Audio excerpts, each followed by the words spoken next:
باطن کو بیدار کرنے سے باطن کی ایکسرسائز کیا ہے؟ کائنڈنیس، ہمبلنیس، یہ اچھی اچھی باتیں جو سب کو پتہ ہے. باطل کے حواس بیدار اگر نہیں ہوئے تو وہ روح ویک نکلے گی، وہ کمزور نکلے گی، اور اس کمزور روح کے ساتھ اب معذرت کے ساتھ آپ نے 70-80 سال زندہ نہیں رہنا. دیر از این ایٹرنل لائف.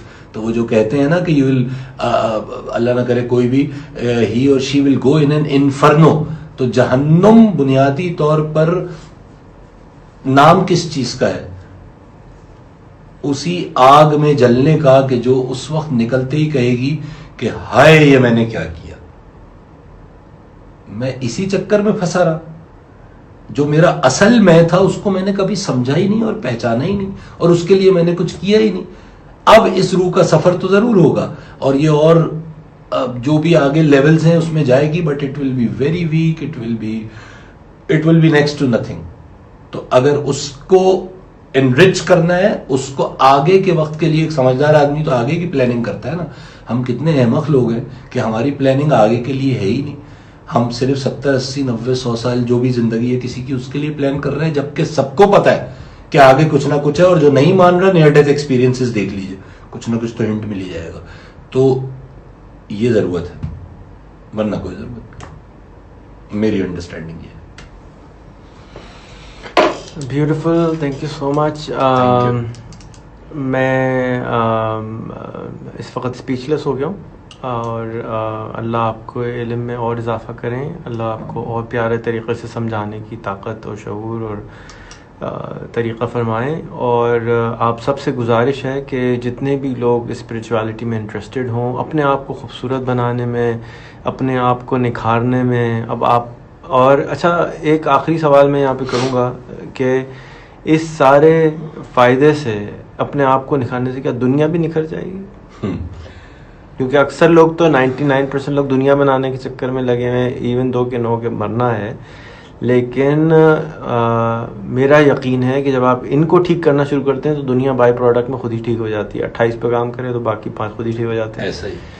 ایسا ہی ہے. غلیظ آدمی کو خوبصورت ترین کپڑے بھی پہنا دیں تو وہ غلیظ ہی لگتا ہے، اور انتہائی نہائے پاک صاف آدمی اگر تھوڑے سے برے کپڑے بھی پہن لے تو لوگ کہتے ہیں کہ یار لگ اچھا رہا ہے بیچارہ، شاید کسی وجہ سے داغ لگ گیا ہو. ٹھیک ہے، تو آپ ان کو جوائن کریں. میں ان سے گزارش کرنے لگا ہوں کہ ہم ایک اسپریچوالٹی 101 کا کورس بنا لیتے ہیں انشاءاللہ. اور میں درخواست کروں گا کہ اس پہ کل سے ہی شام شروع کرتے ہیں، کیونکہ کوئی پتہ نہیں کل میں رہوں گا نہیں رہوں گا، تو جتنے جلدی ہو سکے اتنا اچھا ہے. اور جتنی جلدی آپ نہ رہیں ہم اتنا اچھا ہے. بالکل ٹھیک ہے، میں بھی ایگری کرتا ہوں اس سے. جلد از جلد کہانی ختم ہی ہونا بہتر ہے. یہ بات بھی ہے، لیکن جب تک ہیں جب تک اس کو انجوائے کریں. اور کیونکہ مجھے اس میں بہت I am listening and I am enjoying it, تو مجھے بہت خوشی ہوگی کہ کل اگر ہم پلان کر لیتے ہیں. اور آپ سب سے گزارش ہے ان کو ایڈ کریں، ان سے سوال بھیجیں، جا کے ہم جو سیریز بنائیں وہ ہمیں پتہ ہو کہ ہم اس میں بنانا کیا ہے، اور آپ کے ذہن میں کیا سوالات ہیں. آپ کے ذہن کو کیوریس کریں، واپس آپ نے ڈبے کو بند کرا ہوا ہے، کھولیں اس کو اور سوال کریں کہ کون کون سے سوال ہیں، تو ہم ان کے جوابات نکالنے کی کوشش کریں گے. خوش رہیے. السلام علیکم.